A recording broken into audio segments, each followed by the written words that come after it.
નમસ્કાર વિદ્યાર્થી મિત્રો, ફરીથી આપ સૌનું હાર્દિક સ્વાગત છે. આપણે ધોરણ 12 એકાઉન્ટમાં આપણે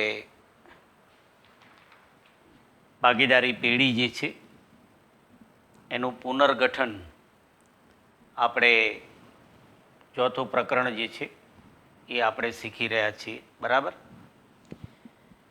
એમાં આપણે અભ્યાસ કરતાં અત્યાર સુધી આપણે જે ઉદાહરણના દાખલા આપણે ગણીએ છીએ, એટલે કે મિલકતો અને દેવા એનું પુનઃ મૂલ્યાંકન જે કરવાના દાખલા જે છે એ અત્યારે આપણે શીખી રહ્યા છીએ. તો એ પ્રમાણે તમારા પાઠ્યપુસ્તકમાં પેજ નંબર 125 ઉપર ઉદાહરણ 9 જે છે એ આજે આપણે ગણીશું. અગાઉ આપણે પુનઃ મૂલ્યાંકન ખાતું બનાવવાના જે દાખલા આપણે શીખ્યા છીએ એની જેમ જ આ દાખલામાં પણ આપણે પુનઃ મૂલ્યાંકન ખાતું જે છે એ બનાવવાનું છે. અને સાથે સાથે આપણે જે ભાગીદારી પેઢીનું જે પુનર્ગઠન થાય છે ત્યારે પુનર્ગઠનની અસરો આપ્યા પછીનું જે નવું પાકું સરવૈયું બનાવવાનું હોય છે, પેઢીમાં બનતું હોય છે. તો આમાં એક મુદ્દો આપણે વધારે આવશે, એટલે કે આપણે પુનઃ મૂલ્યાંકન ખાતું અને નવું પાકું સરવૈયું, બરાબર, આપણે એ બંને આમાં બનાવીશું. તો જે પેજ નંબર 125 ઉપર તમને ઉદાહરણ 9 જે આપેલું છે, ઉદાહરણ 9 એ પાઠ્યપુસ્તકમાં તમે જુઓ.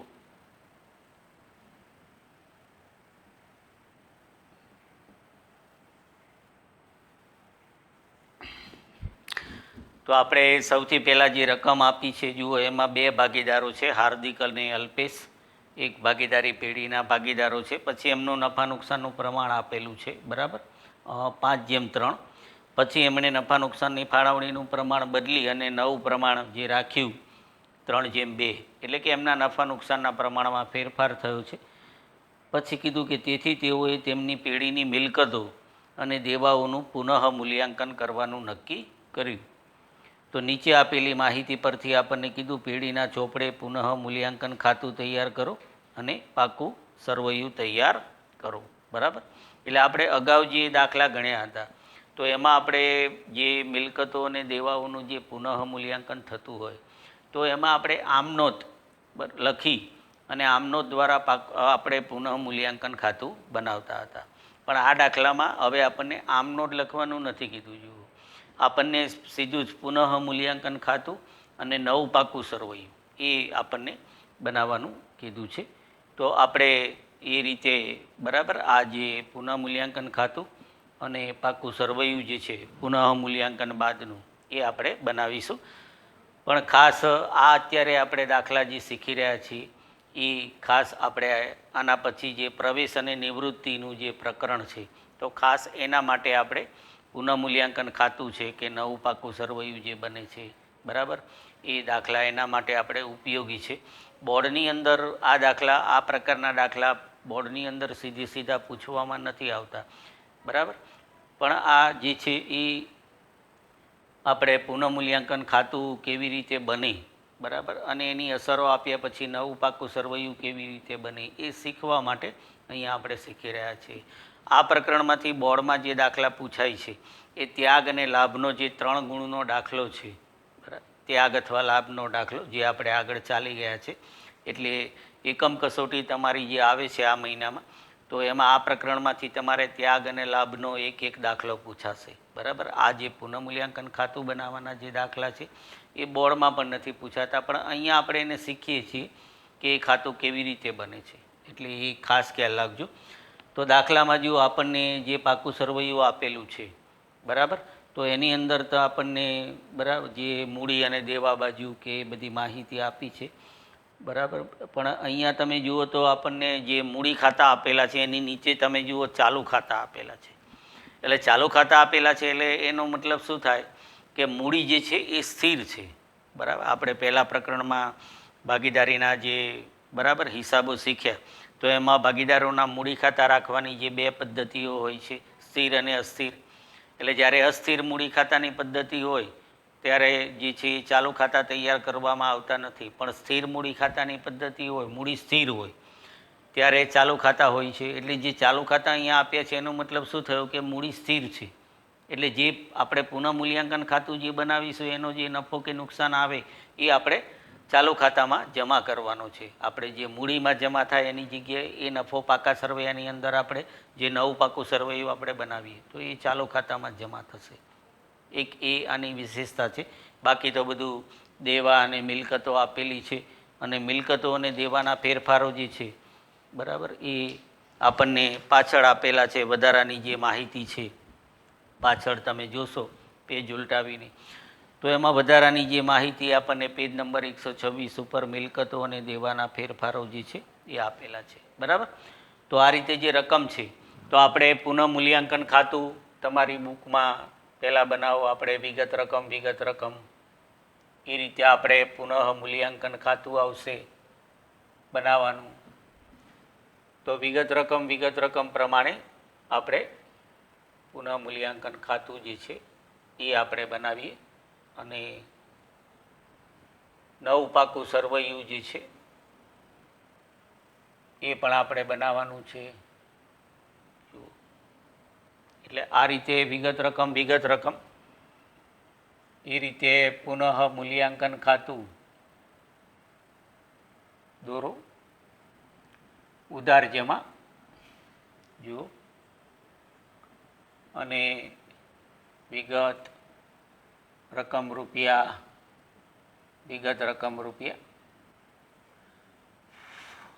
તો આ જ રીતે આપણે પાકું સરવૈયું જે છે એ પણ આપણે બનાવીએ. નવું પાકું સરવૈયું આપણે 11મા ધોરણમાં શીખ્યા જ છીએ. મૂડી દેવા અને મિલકત લેણા. તો એ પ્રમાણે આપણે પાકું સરવૈયું જે છે મૂડી દેવા રકમ અને મિલકત લેણા રકમ આપણે આવશે. એટલે પુનઃમૂલ્યાંકન પછીનું જે નવું પાકું સરવૈયું જે છે બરાબર એ આપણે આવશે એ રીતે.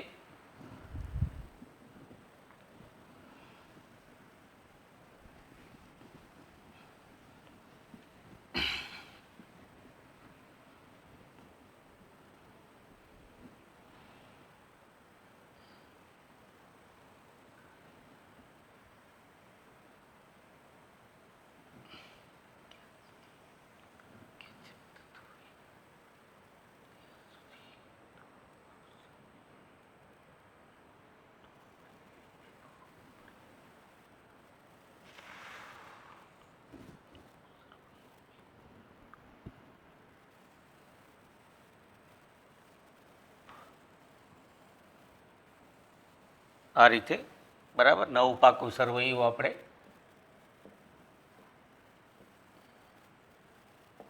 ઉપર એ રીતે લખજો. પાકું સરવૈયું એની ડાબી બાજુ આપણે મૂડી દેવા અને જમણી બાજુ મિલકત લેણા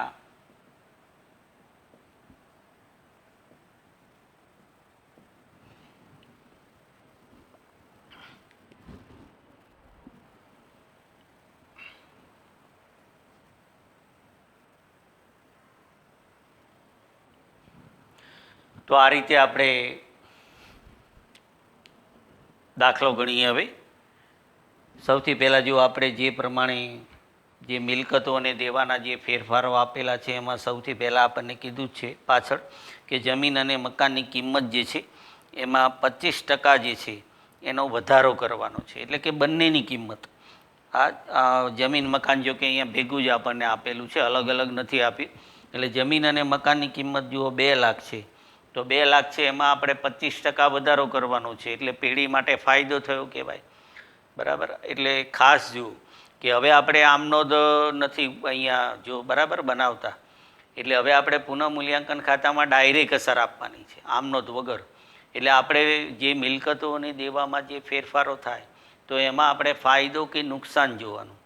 જો પેઢીને ફાયદો થતો હોય તો એ પુનઃમૂલ્યાંકન ખાતામાં જમા થાય અને પેઢીને જો નુકસાન થતું હોય તો એ પુનઃમૂલ્યાંકન ખાતામાં શું થાય? ઉધાર થાય. આપણે એટલું મગજમાં રાખવાનું છે. બરાબર.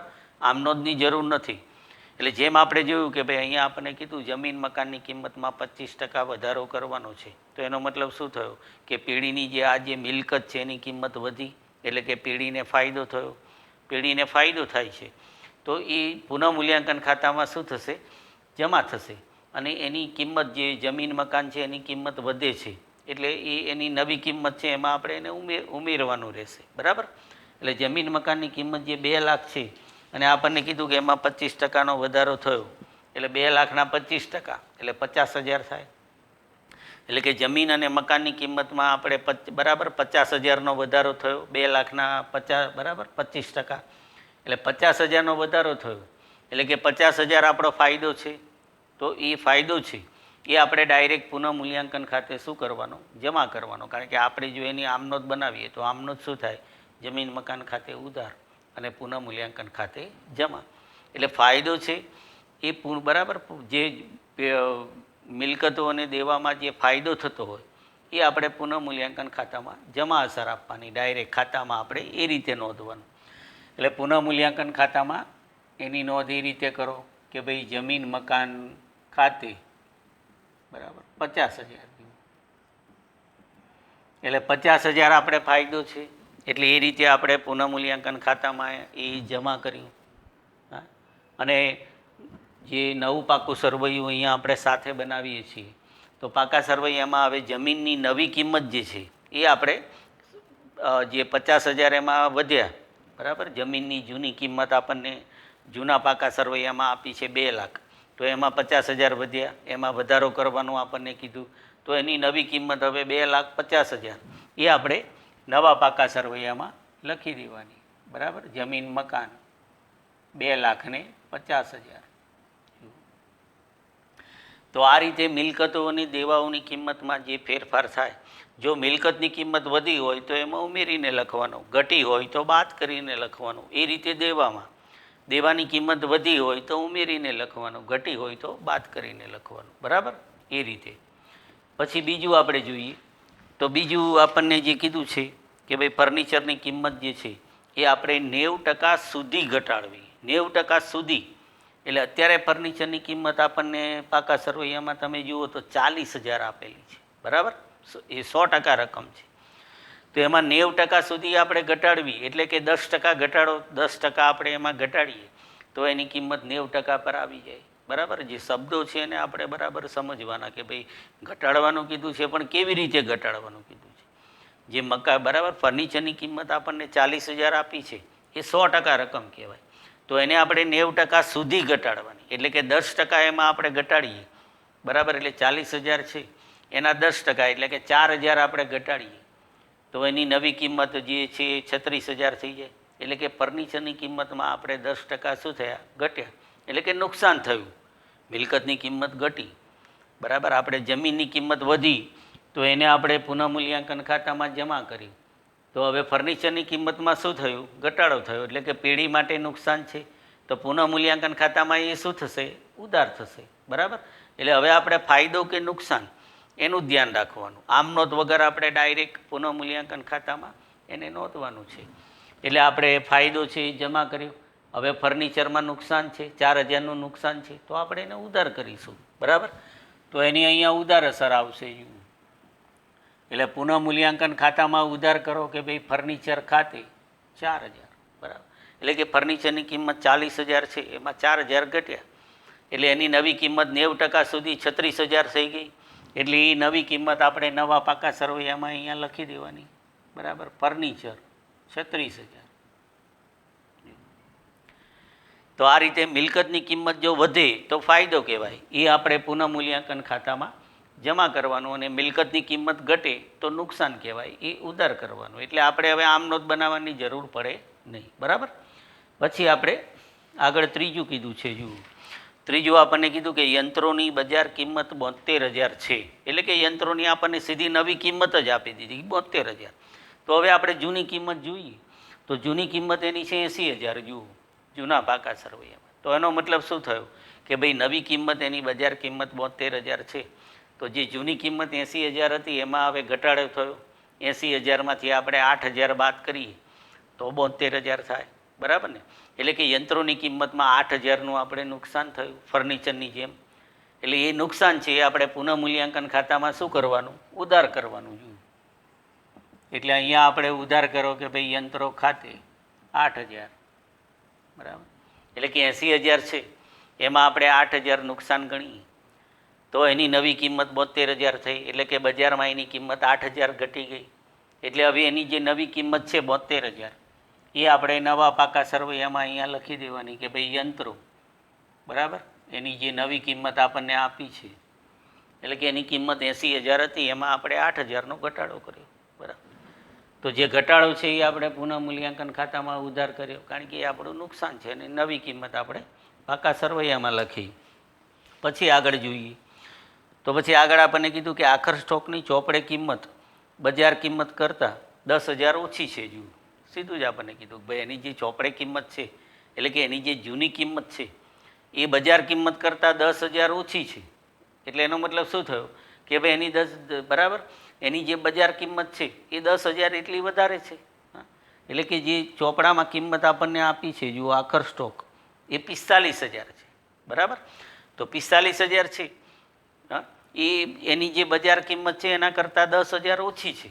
તો 45,000માં આપણે 10,000 ઉમેરીએ તો એની બજાર કિંમત કેટલી થઈ જાય? 55,000, બરાબર. એટલે કે બજારમાં એની કિંમત 55,000 છે. એટલે કે આખર સ્ટોકની કિંમત શું થયું? વધી. બજારમાં એની કિંમત એટલી 10,000 વધી, બરાબર. તો એ ફાયદો છે. ફાયદો છે તો આપણે પુનઃમૂલ્યાંકન ખાતામાં શું કરવાનું? જમા કરવાનું, કારણ કે આખર સ્ટોક એ આપણી મિલકત છે, એની કિંમત બજારમાં એની કિંમત વધી તો ફાયદો છે. એટલે એ આપણે જમા કરીએ છીએ. એટલે આખર સ્ટોકની અહીંયા કિંમત આપણે જમા કરો કે આખર સ્ટોક ખાતે, એટલે કે 10,000 એની કિંમત વધે છે. જુઓ, બજાર કિંમત એની 10,000 જે છે એ વધારે છે, કે જે આખર સ્ટોક આપણે જૂના પાકા સરવૈયામાં એની કિંમત આપણને 45,000 આપી, એમાં 10,000 વધ્યા. એટલે હવે એની નવી કિંમત કેટલી થઈ ગઈ? 55,000, બરાબર. એટલે આખર સ્ટોક નવા પાકા સરવૈયામાં આપણે લખીએ તો એ 55,000. જુઓ, બરાબર. ત્યાર પછી આપણે જોઈએ તો આખર સ્ટોક પછી આપણને કીધું કે દેવાદારો પર 3600 કુલ ગાલખા અનામતની જોગવાઈ કરવાની છે. એટલે હવે આપણને નવું ગાલખા અનામત ગણવાનું કીધું કે 3600 નવું ગાલખા અનામત આપણે ગણવાનું છે. તો હવે આપણે જૂના પાકા સરવૈયામાં જોઈએ તો દેવાદારો આપણને 30,000 આપેલા છે, અને એમાં આપણે જૂનું, બરાબર, જૂનું જે છે એ આપણે 1,500 ગણેલું છે. પણ હવે આપણને કીધું કે હવે આપણે એની જે 3600 જે છે ગાલખા અનામત, બરાબર, એ હવે આપણે 3600 ગણવાની કીધી છે. એટલે જૂની તો આપણે 1,500 ગણેલી છે, પણ હવે આપણે એ 1,500થી એને વધારવાની છે. એનો મતલબ એવો થયો ને કે ભાઈ જૂની આપણે 1,500 ગણી છે, એમાંથી હવે 3600 પર ગાલખા અનામત આપણે લઈ જવાની છે, કુલ 3600 ગણવાની છે. એટલે કે ગાલખા અનામતમાં વધારો થયો, બરાબર ને. એટલે આપણે જૂની જે 1,500 ગણી છે એ તો રાખવાની જ છે, બરાબર, અને હવે 3600 કરવાની છે, જે આપણને કીધું છે. એનો મતલબ એવો છે, જુઓ, એટલે આપણે જે વધારવાની છે એ આપણું નુકસાન થયું. હા, તો નુકસાન હવે આપણે કેટલું થશે કે 3600 આપણને રાખવાની કીધી, તો 3600માંથી આપણે 1,500 બાદ કરીએ તો 2,100 થાય. એટલે 2,100નો આપણે ગાલખા અનામતનો વધારો કરવાનો છે. જે 1,500 આપણે જૂના ગણેલા છે એ તો છે જ, એમાં કંઈ ઘટાડો કરવાનું આપણને નથી કીધું. કુલ 3600 ગણવાનું કીધું. એટલે 1,500માં આપણે 2,100 ઉમેરીએ તો 3600 થાય, બરાબર ને. એટલે 2,100 ગાલખા અનામત આપણે ઉમેરવાનું છે. અને આપણે જાણીએ છીએ કે ગાલખા અનામત એ ધંધાનું શું કહેવાય? નુકસાન કહેવાય, પેઢીનું નુકસાન છે, મિલકતનું નુકસાન. એટલે પુનઃમૂલ્યાંકન ખાતામાં શું થશે? ઉધાર થશે.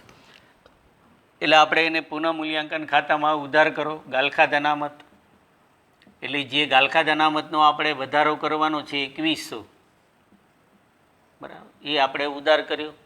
એટલે હવે જે 1,500 આપણે ગાલખા અનામત ગણી છે એમાં આપણે 2,100 વધારીએ એટલે કે 3600 કરી. તો હવે ગાલખા અનામત પાકા સરવૈયામાં ટોટલ આપણે બાદ કેટલી થશે? 3600. એટલે કે જે 30,000 આપણે દેવાદારો આપેલા છે, જુઓ, દેવાદારો આપણે અંદર લખો 30,000, અને 30,000માંથી આપણે ગાલખા અનામત જે છે એ હવે આપણે બાદ કરો. ગાલખા અનામત આપણે બાદ કરીએ એટલે 30,000 છે, એમાંથી આપણે 3600 હવે બાદ કરીએ, બરાબર.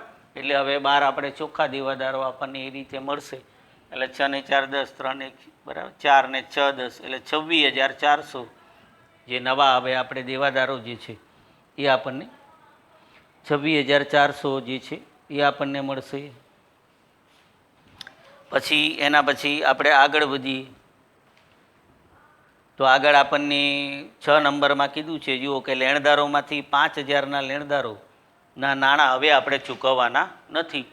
બરાબર, એટલે હવે દેવું આવ્યું. લેણદારો એટલે કે દેવું. અત્યાર સુધી આપણે મિલકતના બધા ફેરફારો હતા, જમીન, મકાન, યંત્રો, ફર્નિચર, સ્ટોક. બરાબર, હવે આપણને લેણદારો કીધું છે એટલે કે દેવું. તો દેવામાં આપણને શું કીધું કે ભાઈ 5,000ના લેણદારો હવે ચૂકવવાના નથી. એટલે કે આપણું દેવું છે ઘટ્યું. બરાબર, જે પાકા સરવૈયામાં તમે જુઓ લેણદારો આપેલા છે કેટલા? 35,000. તો 35,000 છે, એમાંથી હવે આપણે 5,000 ચૂકવવાના નથી. એટલે આપણે ફાયદો થયો. ફાયદો છે એટલે એ ફાયદો આપણે શું કરીશું? જમા કરીશું પુનઃ મૂલ્યાંકન ખાતામાં. કારણ કે આપણું દેવું ઘટ્યું છે. જેમ આપણે મિલકતની કિંમત વધે તો ફાયદો કહેવાય, એમ આપણું દેવું છે ઘટે તો ફાયદો કહેવાય. બરાબર, એટલે પુનઃ મૂલ્યાંકન ખાતે જમા કરો. તો લેણદારોમાં આપણે 5,000 ઘટ્યા એટલે લેણદારો ખાતે 5,000.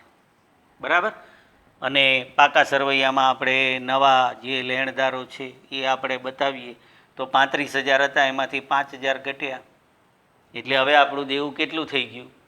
બરાબર, 30,000. એટલે જુઓ લેણદારોની આપણે અસર આપી. એટલે જો આ રીતે જ્યારે દેવું છે એ ઘટે તો ફાયદો કહેવાય, અને જો દેવું વધે તો શું કહેવાય? નુકસાન. તો એની ઉદાર અસર આવે પુનઃ મૂલ્યાંકન ખાતામાં. પછી આપણે છેલ્લું આપણને કીધું છે, જુઓ કે 7મું, બેંક ઓવરડ્રાફ્ટનું વ્યાજ 4500 ચોપડે નોંધવાનું બાકી છે. જુઓ, બેંક ઓવરડ્રાફ્ટનું વ્યાજ એટલે દેવું, એટલે કે એ ચોપડે નોંધવાનું બાકી છે. તો હવે એને આપણે ચોપડે લાવીએ એટલે દેવું વધ્યું, નુકસાન થયું. જે હમણાં આપણે વાત કરીને કે ભાઈ દેવું ઘટે તો ફાયદો કહેવાય. આપણે લેણદારો છે એમાં દેવું ઘટ્યું તો એ ફાયદો હતો. પણ હવે બેંક ઓવરડ્રાફ્ટનું વ્યાજ આપણે ચૂકવવાનું છે અને ચોપડે નોંધીએ એટલે દેવું વધ્યું. દેવું વધ્યું એટલે નુકસાન. એટલે બેંક ઓવરડ્રાફ્ટનું વ્યાજ પુનઃ મૂલ્યાંકન ખાતામાં શું થશે? ઉધાર થશે. અને નવા પાકા સરવૈયામાં આપણે એને દેવા તરીકે બતાવવાનું. બરાબર, એટલે બેંક ઓવરડ્રાફ્ટનું વ્યાજ અહીંયા ઉધાર કરો પુનઃ મૂલ્યાંકન ખાતામાં. બરાબર, બેંક ઓવરડ્રાફ્ટનું વ્યાજ આપણે જે આપણને કીધું છે કે બેંક ઓવરડ્રાફ્ટનું વ્યાજ છે એ આપણે ચૂકવવાનું બાકી છે 4500. એટલે 4500 જે છે બરાબર એ આપણે અહીંયા ઉધાર કરીએ. અને નવા પાકા સરવૈયામાં આપણે અહીંયા દેવા તરીકે બતાવીશું. પણ જે જૂનું પાકું સરવૈયું છે એમાં આપણને બેંક ઓવરડ્રાફ્ટ આપેલો છે. એટલે એ બેંક ઓવરડ્રાફ્ટ અહીંયા આપણે લખી. બરાબર, બેંક ઓવરડ્રાફ્ટ આપણને આપેલો છે. રકમ એની છે જુઓ 90,000.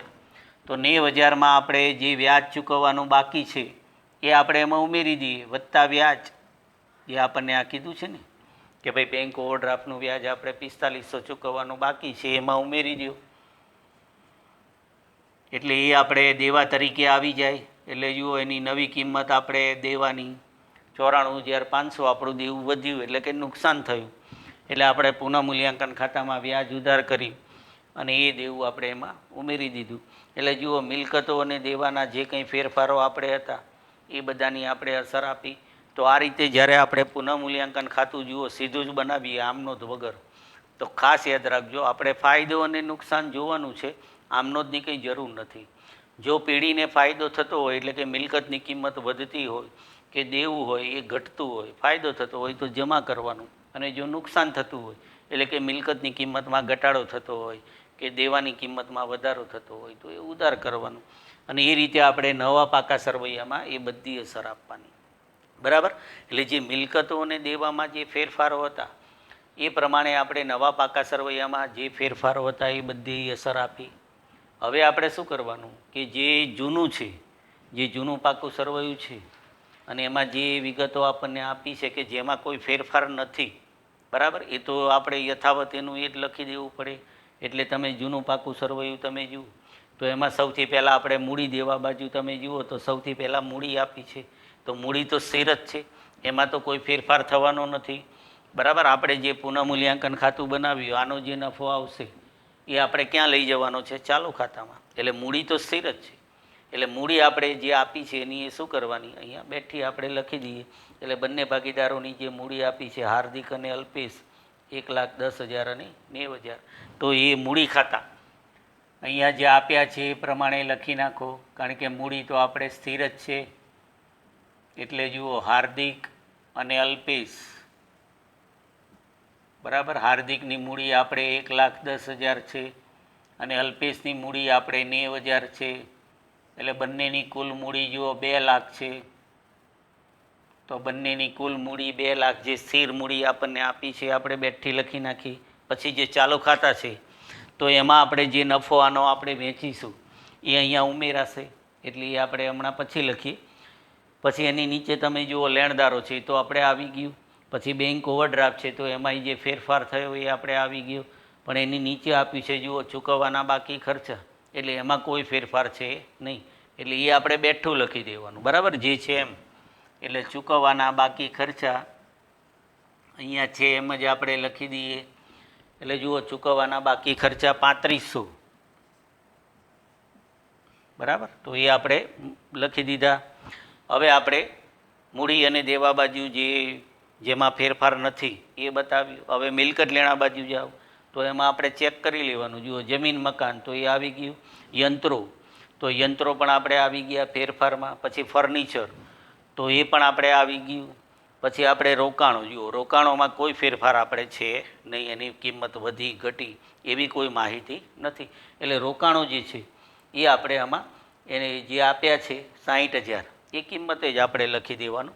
એટલે રોકાણો 60,000 અહીંયા લખી દઈએ આપણે, જે એની કિંમત છે એ જ પ્રમાણે. પછી રોકાણોની નીચે તમે જુઓ તો આખર સ્ટોક છે તો એમાં જે ફેરફાર હતો એ આપણે નોંધી દીધો. 10,000 એની કિંમત વધી હતી. પછી દેવાદારો પણ આપણે ગાલખા અનામતની નોંધ કરી. પછી આપણે લેણી હુંડી, એમાં કોઈ ફેરફાર નથી, એટલે લેણી હુંડી જે છે એમ જ આપણે લખી દઈએ.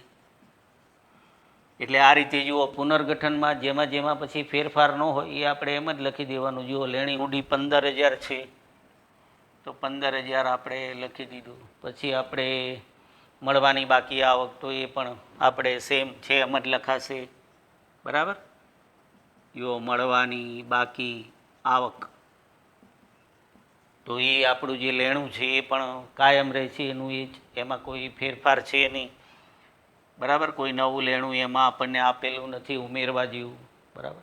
છેલ્લે આપણે રોકડ શિલક છે તો એ પણ એની જ આવશે, રોકડ શિલક.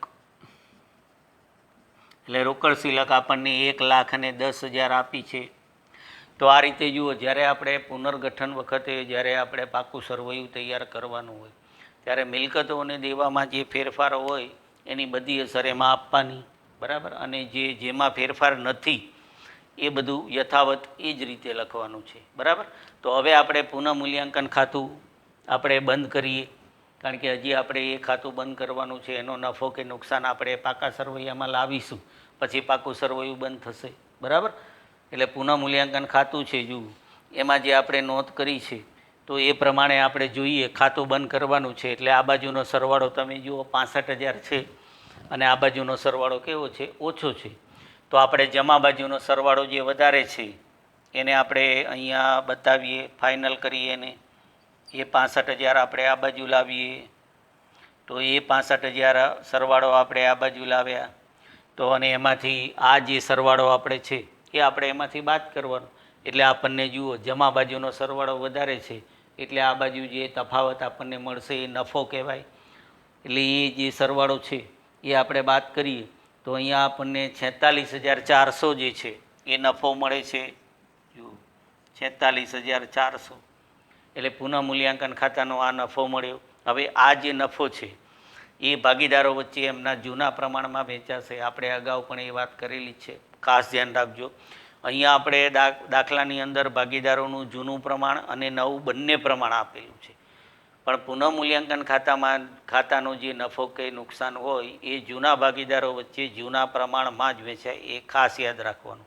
એટલે નવું પ્રમાણ આપ્યું હોય તો આપણે એને ધ્યાનમાં લેવાનું નથી, એટલે કે નફો નુકસાન એ પ્રમાણમાં વેચવાનો નથી. એ જે નવું પ્રમાણ છે એ બીજી બધી અમુક બાબતો આપણે પ્રવેશમાં આવશે એના માટે ઉપયોગી થશે, બરાબર. એટલે જૂનું જે પ્રમાણ છે એ આપણે 5:3 જુઓ જૂનું પ્રમાણ છે એટલે 5:3 એટલે 5 ને 3 કુલ 8 ભાગ પડે. એટલે એ રીતે 8 ભાગ પ્રમાણે આપણે નફો કે નુકસાન છે એ આપણે વેચી દેવાનું. આપણે આગળ એવા ઘણા દાખલા ગણ્યા છે, બરાબર, નફાની વહેંચણીના. તો 5:3ના પ્રમાણમાં આ જે નફો છે એની આપણે વહેંચણી કરીએ, બરાબર, નફાની વહેંચણી. એટલે જે બે ભાગીદારો આપણે છે હાર્દિક અને અલ્પેશ. તો જો હાર્દિકને 5 ભાગ પ્રમાણે આપણે નફો વેચીએ તો હાર્દિકને 29,000 નફો મળે છે અને 3 ભાગ પ્રમાણે અલ્પેશ છે એને 17,400 રૂપિયા નફો જે છે એ મળે છે, બરાબર. તો હવે એ રીતે આપણે જે વહેંચણી કરી નફા નુકસાનની હાર્દિક અને અલ્પેશ વચ્ચે, તો હવે પુનઃમૂલ્યાંકન ખાતું આપણે બરાબર બની ગયું, કમ્પ્લીટ થઈ ગયું.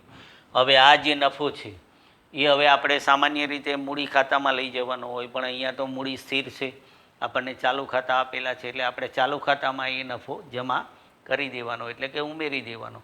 એટલે પાકા સરવૈયામાં ચાલુ ખાતાની જે બાકીઓ છે, હાર્દિક છે એની બાકી આપી છે જુઓ જમા બાકી 1,55,000. તો એમાં આપણે ચાલુ ખાતા અહીંયા પાકા સરવૈયામાં લખો ચાલુ ખાતા અને હાર્દિક, એટલે હાર્દિકની જે બાકી છે 1,55,000, તો વત્તા એમાં જે નફો એને મળ્યો પુનઃ મૂલ્યાંકન ખાતાનો એ આપણે ઉમેરી દઈએ 29,000, બરાબર. એ નફો આપણે ઉમેરીએ એટલે એનો સરવાળો 12 મૂકો જુઓ 9 અને 5 14, એટલે 1,84,000 હાર્દિક જે છે, બરાબર, એની નવી મૂડી જે છે એ આપણે થશે, એટલે કે એના ચાલુ ખાતાની બાકી આપણી નવી બાકી એ આવશે. એ રીતે અલ્પેશ જે છે, તો અલ્પેશની બાકી જે છે એ આપણને મૂડી આપી છે જુઓ ચાલુ ખાતાની બાકી, અલ્પેશની ચાલુ ખાતાની બાકી આપણને 1,00,000 આપી છે. તો 1,00,000 છે એમાં એનો નફો જે પુનઃ મૂલ્યાંકન ખાતાનો નફો મળ્યો એ આપણે એમાં ઉમેરીએ અલ્પેશને, બરાબર. તો એ નફો એને મળ્યો છે જુઓ 17,400, એટલે એનું ટોટલ આપણે બહાર આવશે 1,17,400, બરાબર. અલ્પેશનું ચાલુ ખાતાની બાકી 1,17,400, 1,00,000માં આપણે 17,400 ઉમેર્યા. તો હવે આપણે જે પુનઃ મૂલ્યાંકન ખાતું આપણે બંધ કર્યું એનો જે નફો હતો એ આપણે ભાગીદારોના ચાલુ ખાતે ઉમેર્યો. જો ચાલુ ખાતા ના આપેલા હોય તો મૂડી અસ્થિર કહેવાય, તો આપણે શું કરવાનું, જે નફો છે એ મૂડીમાં ઉમેરી દેવાનો, બરાબર. એટલે ચાલુ ખાતાની બાકીઓ બહાર આવી ગઈ. હવે આપણે પાકા સરવૈયાનો બંને બાજુનો જે સરવાળો તમે કરો તો એ બંને બાજુનો સરવાળો આપણે સરખો આવી જશે, બરાબર. એટલે એ સરવાળો જુઓ આપણને આપેલો છે, બંનેનો સરવાળો તમે કરશો તો 6,29,400 પાકા સરવૈયાનો સરવાળો